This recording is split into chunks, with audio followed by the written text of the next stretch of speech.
प्रवर्तन निदेशालय यानी ईडी के निदेशक संजय कुमार मिश्रा की दोबारा से नियुक्ति पर सुप्रीम कोर्ट ने मिश्रा को तीसरी बार सेवा विस्तार दिए जाने को चुनौती देने वाली याचिकाओं पर अपना फैसला सुरक्षित रख लिया है।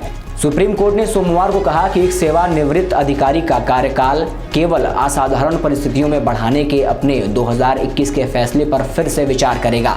8 सितंबर 2021 को न्यायमूर्ति BR गवई और न्यायमूर्ति L नागेश्वर राव की बेंच ने मिश्रा के कार्यकाल को 2 साल से आगे बढ़ाने के केंद्र के आदेश को बरकरार रखा था। हालांकि बेंच ने कहा था कि सेवानिवृत्ति की आयु प्राप्त करने वाले अधिकारियों के कार्यकाल में विस्तार केवल दुर्लभ और असाधारण मामलों में किया जाना चाहिए। विस्तार थोड़े समय के लिए होना चाहिए, न कि अनिश्चित काल के लिए। अदालत ने गैर सरकारी संगठन कॉमन कॉज की याचिका पर सुनवाई करते हुए कहा था कि इसकी जांच होनी चाहिए कि क्या मिश्रा के 3 साल के कार्यकाल का फैसला सुप्रीम कोर्ट के 1997 के फैसले के विपरीत है, जिसमें ईडी और केंद्रीय जांच ब्यूरो के प्रमुखों के लिए न्यूनतम 2 साल का कार्यकाल निर्धारित किया है। मामले में सरकार की ओर से पेश सॉलिसिटर जनरल तुषार मेहता ने कहा था, केंद्रीय सतर्कता आयोग अधिनियम और अदालत के 1997 के फैसले को धारा 25D में शामिल किया गया है, जिसमें कहा गया है विदेशी मुद्रा प्रबंधन अधिनियम 1999 या इस समय लागू किसी भी कानून में प्रवर्तन निदेशक पदभार संभाले जाने के बाद से कम 2 वर्ष की अवधि तक पद पर बने रहेंगे। उन्होंने कहा कि 1997 के फैसले में न्यूनतम कार्यकाल का प्रावधान है, इसमें 2 साल से अधिक के कार्यकाल को लेकर कुछ नहीं कहा गया है। अब जान लीजिए ईडी प्रमुख के कार्यकाल के बारे में। संजय कुमार मिश्रा को 19 नवंबर 2018 के एक आदेश के बाद 2 साल के लिए दोबारा से पद पर नियुक्त किया गया था। 13 नवंबर 2020 को केंद्र ने उनका कार्यकाल 1 साल के लिए बढ़ा दिया। एनजीओ कॉमन कॉज ने एक जनहित याचिका दायर कर 13 नवंबर 2020 के आदेश को इस आधार पर रद्द करने की मांग की थी कि मिश्रा का 3 साल का कार्यकाल CVV अधिनियम की धारा 25 का उल्लंघन करता है। नवंबर 2021 में मिश्रा का 1 साल का विस्तार समाप्त होने के साथ तत्कालीन राष्ट्रपति रामनाथ कोविंद ने अध्यादेशों पर हस्ताक्षर किए थे। इस अध्यादेश में CBI और ईडी को नियंत्रित करने वाले कानूनों में संशोधन किया गया, जिससे सरकार को ये ताकत मिल गई कि वो प्रवर्तन निदेशालय के दोनों प्रमुखों को उनके पदों पर कायम रख सकते हैं। साथ ही 1 साल का एडिशनल विस्तार तब तक जारी रखा जाएगा जब तक कि वे प्रमुख के रूप में 5 साल पूरे नहीं कर लेते। अब आपको बताते हैं कि ताजा फैसले में सुप्रीम कोर्ट ने क्या कहा। न्यायमूर्ति गवई ने कहा कि उनका मानना है कि 2021 के मामले में सही फैसला नहीं किया गया है, फैसले पर पुनर्विचार की जरूरत है। उन्होंने कहा कि तब मामले में विस्तार का सवाल नहीं था। मामले की सुनवाई न्यायमूर्ति गवई, न्यायमूर्ति विक्रमनाथ और न्यायमूर्ति संजय करोल कर रहे थे। अतिरिक्त सॉलिसिटर जनरल SV राजू ने मिश्रा की प्रारंभिक नियुक्ति और विस्तार करने की कोशिश की थी। अब न्यायमूर्ति गवई ने इस मामले पर टिप्पणी करते हुए कहा कि 2021 का फैसला केवल प्रारंभिक नियुक्ति से संबंधित है। मिश्रा इसी साल नवंबर में ईडी प्रमुख के रूप में 5 साल पूरे करेंगे। मिश्रा की सेवा में विस्तार को लेकर केंद्र ने कहा कि वैश्विक आतंकी वित्त पोषण निगरानी संस्था फाइनेंशियल एक्शन टास्क फोर्स द्वारा लंबित समीक्षा की वजह से यह विस्तार दिया गया था। वहीं केंद्र की ओर से पेश सॉलिसिटर जनरल तुषार मेहता ने कहा, यह अधिकारी किसी राज्य के DGP नहीं है, बल्कि एक ऐसे अधिकारी हैं जो संयुक्त राष्ट्र में भी देश का प्रतिनिधित्व करते हैं। इस अदालत को उनके कार्यकाल के मामले में हस्तक्षेप नहीं करना चाहिए। अब जान लीजिए कैसे होती है ईडी चीफ की नियुक्ति। ईडी निदेशक की नियुक्ति केंद्रीय सतर्कता आयोग अधिनियम 2003 के प्रावधानों के अनुसार की जाती है। केंद्र एक समिति की सिफारिश पर निदेशक की नियुक्ति करता है, जिसके अध्यक्ष केंद्रीय सतर्कता आयुक्त होते हैं। समिति के अन्य सदस्य वित्त, गृह, कार्मिक और प्रशिक्षण मंत्रालयों का सचिव होते हैं।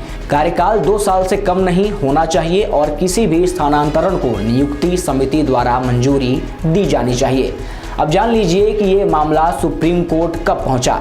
साल 2020 में जब ईडी के मौजूदा निदेशक SK मिश्रा को 1 साल का विस्तार दिया गया तो एक NGO ने फैसले के खिलाफ सुप्रीम कोर्ट का रुख किया था, जिसके बाद ईडी निदेशक के विस्तार को लेकर अपनी तरह का एक ऐसा पहला मामला सामने आया। तब के फैसले में अदालत ने कहा कि 2 साल से कम नहीं की व्याख्या 2 साल से अधिक नहीं के रूप में की जा सकती है। यह भी स्पष्ट किया गया कि मिश्रा को आगे कोई विस्तार नहीं दिया जाएगा और उनका कार्यकाल नवंबर 2021 में समाप्त होना चाहिए। अदालत ने यह भी कहा कि इस तरह के किसी भी विस्तार की सिफारिश एक समिति द्वारा की जाएगी, जो लिखित रूप में दर्ज करेगी कि यह राष्ट्रीय हित में होगा। अब आपको बताएंगे क्या है प्रवर्तन निदेशालय यानी ईडी, ये कब और क्यों बनाया गया। प्रवर्तन निदेशालय या ईडी एक बहुअनुशासनिक संगठन है जो आर्थिक अपराधों और विदेशी मुद्रा कानूनों के उल्लंघन की जांच के लिए भारत सरकार द्वारा बनाया गया है। 1 मई 1956 को आर्थिक कार्य विभाग के नियंत्रण में एक प्रवर्तन इकाई के रूप में इस निदेशालय की स्थापना हुई थी। साल 1957 में इस इकाई का नाम बदलकर प्रवर्तन निदेशालय हो गया। ये भारत सरकार की एक आर्थिक खुफिया एजेंसी की तरह काम करता है।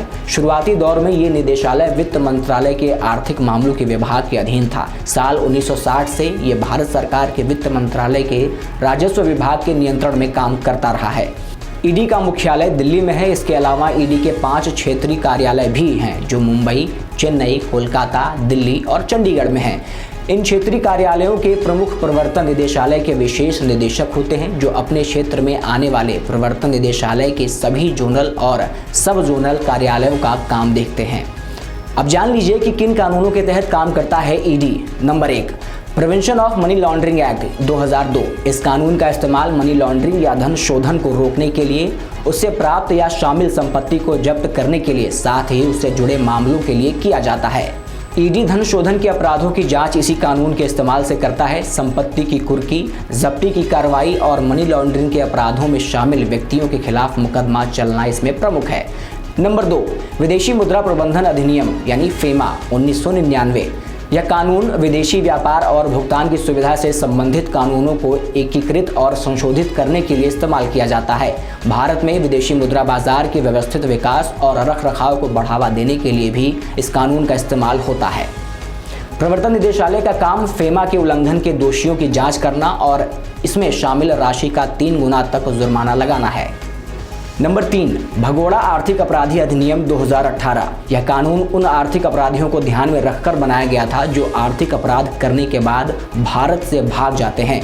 ईडी इसी कानून के तहत ऐसे अपराधियों को वापस भारत कानून की प्रक्रिया में लाने का काम करता है। साल 2020 में प्रवर्तन निदेशालय ने भगोड़ा आर्थिक अपराधी अधिनियम के तहत हीरा कारोबारी नीरव मोदी की लगभग 330 करोड़ रुपए की संपत्ति जब्त की। ऐसा पहली बार था जब देश में भगोड़ा आर्थिक अपराधी अधिनियम के तहत किसी संपत्ति को जब्त किया गया। इस कानून के तहत 100 करोड़ रुपए या उससे अधिक की धोखाधड़ी करने वाले भगोड़ों को रखा गया है। नंबर 4, निरस्त विदेशी मुद्रा विनियमन अधिनियम 1973। इस कानून को भारत में विदेशी भुगतानों पर नियंत्रण लगाने और विदेशी मुद्रा का सही इस्तेमाल करने के लिए बनाया गया था। वर्तमान में यह कानून लागू नहीं है, पर अधिनियम के तहत 31/5/2002 तक जारी कारण बताओ नोटिस का उल्लंघन होने पर ईडी कार्रवाई करता है। नंबर 5, विदेशी मुद्रा संरक्षण और तस्करी अधिनियम 1974। इस कानून के तहत ईडी को विदेशी मुद्रा प्रबंधन अधिनियम 1999 यानी कि फेमा के उल्लंघनों के संबंध में निवारक निरोध यानी प्रिवेंटिव डिटेंशन के मामलों को प्रायोजित करने का अधिकार भी है।